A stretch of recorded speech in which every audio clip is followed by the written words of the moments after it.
Assalamualaikum warahmatullahi wabarakatuh. Perkenalkan, nama saya Carina Rianto dengan NIM 22058152. Saya perwakilan dari kelompok 2 akan membacakan materi tentang pengertian penegakan hukum yang berkeadilan. Hukum yang berkeadilan adalah hukum yang berlaku tanpa menindas martabat kemanusiaan setiap warga di dalam masyarakat.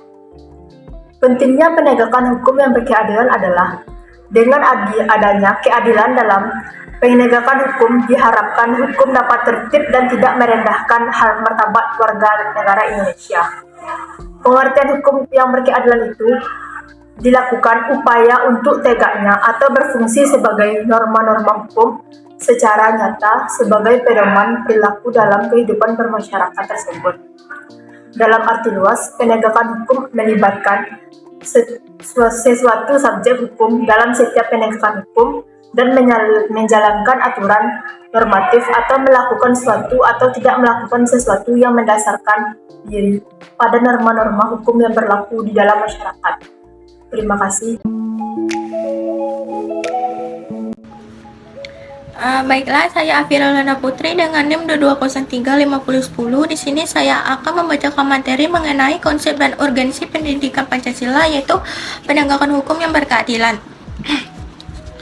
Di suatu negara, penegakan hukum itu sangat erat kaitannya dengan tujuan negara, apalagi di negara Indonesia. Menurut Gilbert dan Samarudin 1975, manusia tidak hanya cukup dengan keteraturan dan ketertiban, tapi manusia juga perlu kesejahteraan. Sehingga dapat disimpulkan bahwa tujuan negara di samping untuk menjaga keamanan warga negaranya juga perlu untuk menjamin kesejahteraan dari warga negaranya. Indonesia merupakan negara hukum yang tujuan negaranya itu tercantum dalam pembukaan Undang-Undang Dasar 1945 di alinea keempat. Untuk penegakan hukum di Indonesia untuk menjamin kesejahteraan dan keamanan warga negaranya itu diatur dalam pasal 24, 24A, 24B, dan 24C serta dalam pasal 25 tentang kekuasaan kehakiman. Sedangkan penegakan hukum di bidang pidana itu diatur dalam KUHP dan KUHAP. Sekian dari saya, terima kasih. Perkenalkan, saya Anessa Putri, NIM 22035006, Prodi Pendidikan Kimia dari kelompok 2 dengan materi penegakan hukum yang berkeadilan. Terkait materi ini, saya akan menjelaskan sedikit tentang permasalahan penegakan hukum yang terjadi di Indonesia.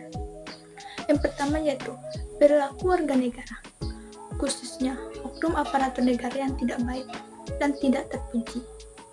Contohnya saja yaitu masih adanya praktik KKN, praktik suap, premanisme, dan banyak lagi yang lainnya.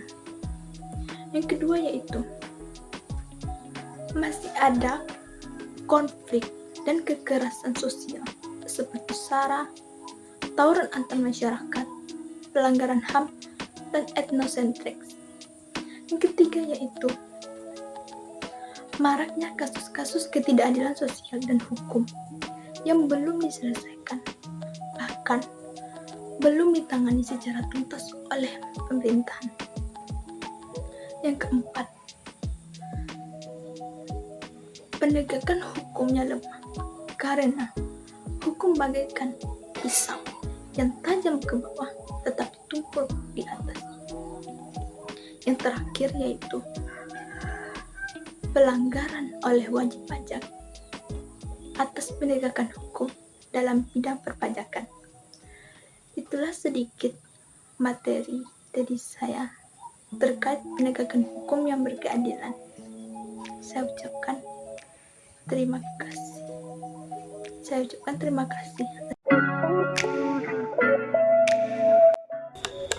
Perkenalkan, nama saya Salsa Ngrama Pradila dengan NIM 22031039.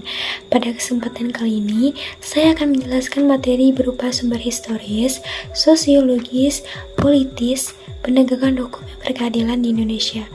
Dalam rangka penegakan hukum, maka aparat penegak hukum harus menunaikan tugasnya sesuai dengan tuntutan yang ada dalam hukum material dan hukum formal. Nah, apa sih itu hukum material dan hukum formal? Nah, kalau hukum material ini adalah hukum yang memuat peraturan yang mengatur kepentingan, biasanya berisi perintah atau larangan. Contohnya yang ada dalam hukum pidana yang terdapat pada KUHP. Nah, kalau hukum formal ini sering disebut juga sebagai hukum acara, yaitu hukum yang bagaimana cara mempertahankan dan menjalankan hukum material. Baiklah, saya Sylvia Ramadhani dengan NIM 22031040 akan membahas materi mengenai sumber historis, sosiologis, dan politis hukum dan keadilan di Indonesia. Peraturan-peraturan hukum, baik itu yang bersifat privat menyangkut kepentingan pribadi maupun yang bersifat publik yang menyangkut kepentingan umum, harus dilaksanakan dalam kehidupan bermasyarakat, berbangsa, dan bernegara. Apabila segala tindakan pemerintah atau aparatur berwajib dilaksanakan berdasarkan hukum, maka negara tersebut disebut dengan negara hukum. Jadi dapat ditarik kesimpulan bahwasanya negara hukum adalah negara yang segala tindakan pemerintahannya dilaksanakan berdasarkan hukum yang berlaku di negara tersebut. Hukum bertujuan untuk mengatur kehidupan dan ketertiban masyarakat. Nah, untuk mewujudkan masyarakat yang tertib, maka tindakan hukum atau penyelenggaraan hukum harus dilaksanakan secara konsekuen. Menurut seorang ahli filsafat dari Jerman yang bernama Gustav Reichsburg, ia berpendapat bahwasanya dalam upaya penegakan hukum harus ada 3 unsur yang harus diperhatikan. Yang pertama yaitu unsur keadilan, yang kedua unsur kemanfaatan, dan yang ketiga yaitu unsur kepastian hukum. Baiklah, perkenalkan nama saya Winarti dengan NIM 22231036 Prodi Pendidikan IPA dari kelompok 2 dengan materi penegakan hukum yang berkeadilan. Di sini saya akan menjelaskan tentang aparatur penegakan hukum. Yang pertama, lembaga penegakan hukum.